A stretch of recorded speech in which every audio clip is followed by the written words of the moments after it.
So eventually what's going to happen, and actually ladies' vaginas actually have a curve in them, so what happens is when Blake pushes, the head comes down, and then when she stops, the head goes up.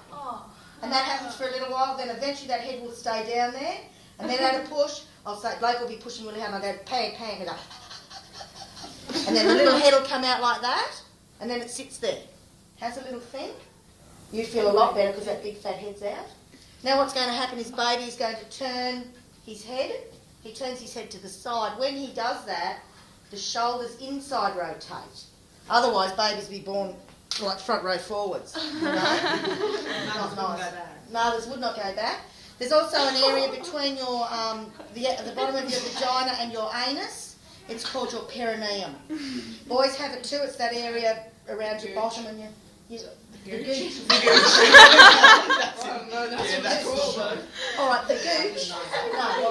Do you know what? It's such a skill day, isn't it, when you hang around with kids? All right, so that gooch area really stretches, all right, as the baby's head's coming down.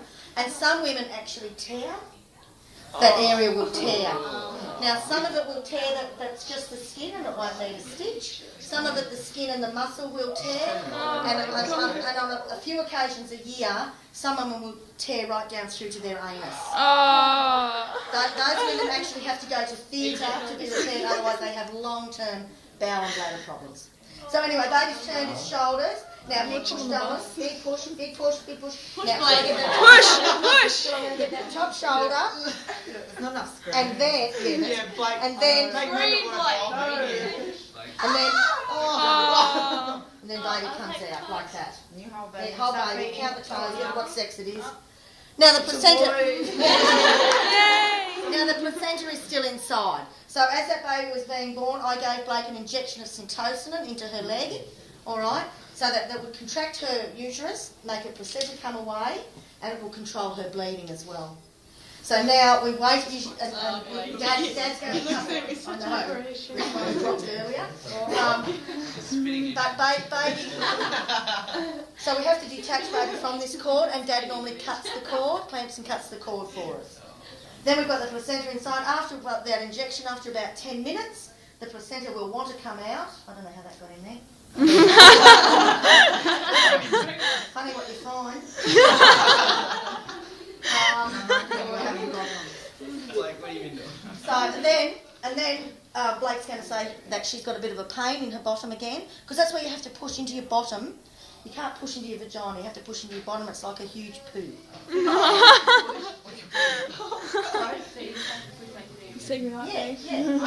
That's pushing sensation. I couldn't do anything but push. It's such an incredible urge. Your body takes over. You just can't. Nature's a wonderful thing, isn't it? So anyway, we get another little pain in your bottom, but this one hasn't got bones in it, so it doesn't hurt quite as much.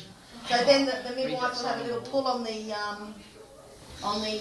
cord, and then whoop, the placenta will come away. Now, once that's all come away, I actually have to feel. Yes, I've heard of people eating their placenta. I haven't seen it. I haven't seen it. I have seen people eat their placentas. I have seen people take them home and plant rose bushes on them. What? No, it's very good. It's like blood and bone. It grows beautiful rose bushes. The only thing is you have to bury your placenta very, very deep in the ground. Otherwise, the neighbourhood stray has dug it up and is running up the street. All right. Now, I'm going to feel your tummy to make sure that your uterus is nicely contracted. Now, the other thing I have... I think there's another one in here. Now, the other thing is that we have to do is we have to get something wet now. We have to have a really good look inside you to see if you need stitches. All right? So if you need stitches, we put some local anaesthetic around your bottom to sew you up. All right? Now... what has happened is that Blake has pushed and pushed and pushed and pushed for 2 hours, 2.5, 3 hours, and nothing's happened. We can see the baby's head, it's up there, it just won't come down. What are we going to do? Suction cap. Yes! God, love that. Yeah! Suction cap. My brother Rick had to get a suction cap on his head. So what we can do is the doctor will come along. Right. We'll grease all this up. This goes inside the lady's vagina and it goes on the baby's head. Now, when the doctor's ready, and we pump this up. Now, when the doctor's ready, and right, you're having a contraction, are you? Yep. Okay. I'm going to Now, it might take a couple of pulls, and then we're going to get baby's head out. All right? Yes. It's a great relief. Give me your forearm. I'm not sure if this works, but... Don't do what the others. Stick her on there, right? Tom Zalski what happened to her. That's been He's the one that left it on and couldn't get it off. Did they leave it on and couldn't get it off? Exactly. I said, how do you release working? This one's not working. It's a dodgy one. Yeah, I think it's a dodgy one. Now, the doctor has said, I don't think we'll get that with a suction cap. So I think we're probably going to need to use a forceps. All right. Forceps delivery? Me! Oh, have a look at that. My cheeks. Oh. These are forceps. Just imagine them as a gentle pair of hands.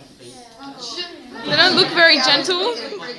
So once again, we oil them all up so that when we slip them inside the vagina, it doesn't, well, it smarts a little probably. So we put one side up. Now baby should be looking down. So we put one side up there, one side up there, and that goes around our baby's head. Now, you getting another contraction? Yep. And mate's going to push, doctor's going to pull really, really hard until we have a baby's head. And yes, these babies I think can be irritable and cranky after either a forceps or a vacuum birth. How do you not crush the baby when you pull it out with the tongs? They're really tough. Babies are really, really tough. If you can survive being born, it takes an awful lot to hurt you afterwards. All right? Babies are really, really tough. They have these fontanelles in their head so that when anything goes on, those plates just fold over each other. And that's why often first baby, and that's why this baby's head will mould to the shape of the woman's pelvis and vagina when it's being born. Often first babies, because they have a long labour, a lot of moulding to get through your pelvis and in through your vagina, they come out looking like the Archbishop of Canterbury, and real big cone heads on them. And I think this little baby must have hit the deck a few times.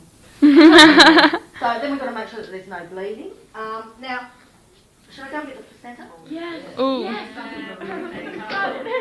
And thank you. Oh, shall we take your blood pressure? Shall we take your blood pressure? That's all right. All right. Thanks for being a good sport, Blake. Good job. Anyone who doesn't want